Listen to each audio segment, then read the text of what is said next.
Welcome back to part 3. I guess I talk too much. There's too much information for just 10 minutes. And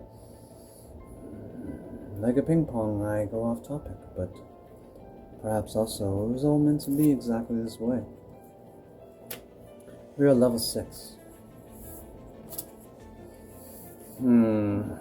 Hare, the divine potency within. The entanglement of masculine and feminine in one being, the left and the right hemisphere, the logic and the emotion, the seeing and the feeling. You now see God in the eyes of all beings, the source, yourself. But now you are realizing that yourself is not what you... Yourself is not what is looking from behind those eyes. The self is just another egoic identification. So maybe now there's a question of what am I? There's no more you versus them, because now you're seeing yourself, or that which you want to call yourself, because English limits you in concept. There has to be a self. It's still that indoctrination, not fully unlearned. You are not fully, you are not fully unfurled. I still wearing invisible chains. Isn't it, brah? Just where they want the cage outside the cage. Now in level 6, this is where very special, dedicated, focused, precise individuals achieve Christ consciousness, Buddha consciousness, Katashta Chaitanya, seeing all are one. Now you definitely are not. You're not even noticing as much anymore. The potential to react. However, much like Samadhi, at this point, everything around you, imagining a legion of Archon soldiers in Roman armor, thoughts, feelings, the behavior of those you love and even strangers, circumstances in your environment, this dude riding your bumper in traffic, screaming in his road rage, even though he's the one who is not obeying the laws or rules of the road. But it's your fault. The entire construct deploys even more at you to bring the pendulum swing from Samadhi, from that consciousness, back into some sort of ego. Either a spiritual ego, where you feel like you are above others, whom are still more ignorant than you. But those who see past the ego traps and continue onward, the 7th gate appears. Source consciousness. Before you just believed, conceived, you knew that you were source, but now, through hypnosis, now you are beginning to understand. And I say you, so we can have this conversation. I do not mean you. It is not you that understand, because the one listening behind those eyes, behind that consciousness, is starting to realize that it is not what it thought of as you. A Halloween mask to wear to the Halloween party, a sleeper cell. Now awakened and aware as source, not just a knowing, but the experiential gnosis, the understanding, the realization in depth.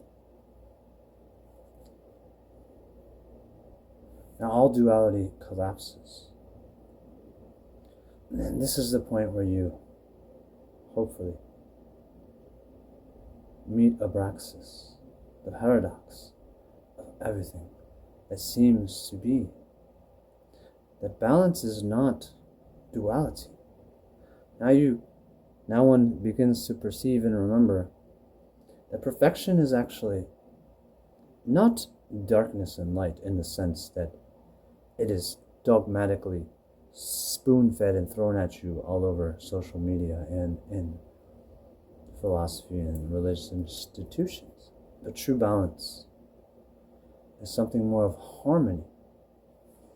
It is not, on one hand I have bad, and on the other hand I have good. They are not equal at all, and do not balance each other. This is imbalance. All duality collapses.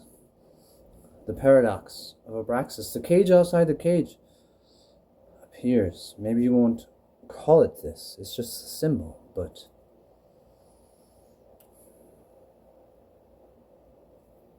now you're beginning to realize that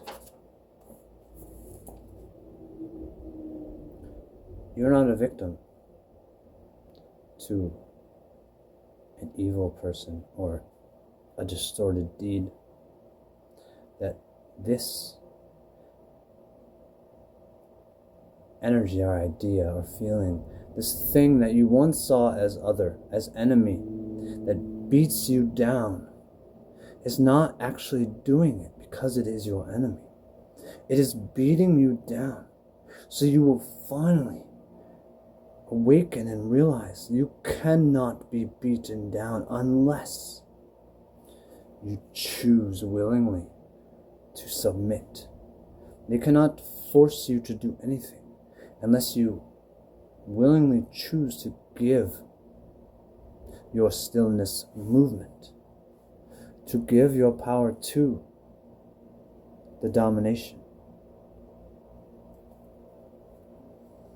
The construct is not, the distorted construct does not thrive nor exist without the collective fueling it. Each one of them a gear in a machine of tyranny, self-tyranny.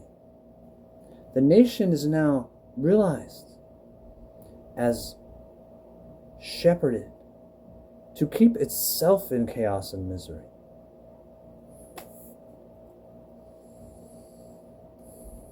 But you also realize that everything is as it is meant to be. For those who achieve this state and seek to move deeper,